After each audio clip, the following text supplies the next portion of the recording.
Chapter 26. Then Adam took Eve, and they began to return to the cave of treasures where they lived. But when they got closer to it and saw it from a distance, heavy sorrow fell on Adam and Eve when they looked at it. Then Adam said to Eve, "When we were on the mountain, we were comforted by the word of God that talked with us, and the light that came from the east shone over us. But now the word of God is hidden from us, and the light that shined over us has changed so much that it has disappeared and let darkness and sorrow cover us. And we are forced to enter this cave that is like a prison, in which darkness covers us, so that we are separated from each other. You cannot see me. I cannot see you."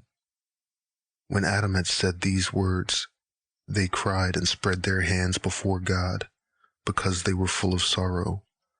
And they prayed to God to bring the sun for them to shine on them, so that darkness would not return to them, and that they wouldn't have to go under this covering of rock. They wanted to die rather than see the darkness. Then God looked at Adam and Eve and at their great sorrow, and all they had done with a fervent heart, because of all the trouble they were in. When compared to their former state of well-being, all the misery that came over them did so in this strange land.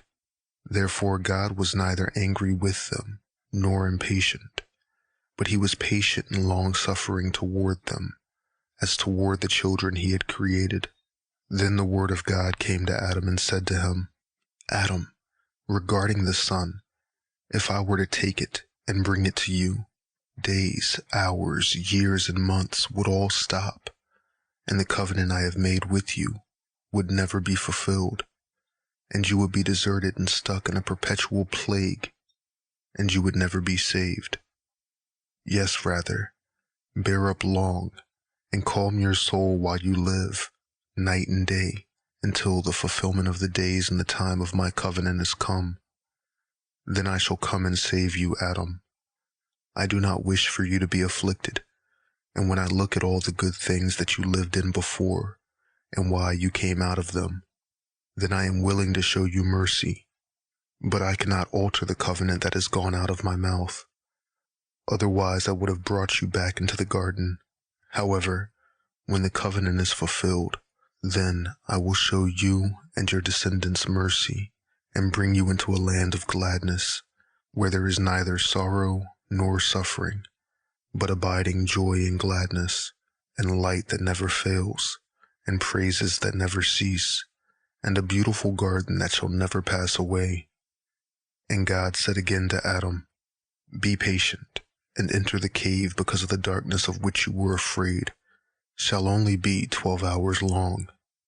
When it is over, light will come up." Then when Adam heard these words from God, he and Eve worshipped before him, and their hearts were comforted. They returned into the cave after their custom, while tears flowed from their eyes. Sorrow and wailing came from their hearts, and they wished their soul would leave their body. And Adam and Eve stood praying until the darkness of night covered them. And Adam was hidden from Eve, and she from him. And they remained standing in prayer.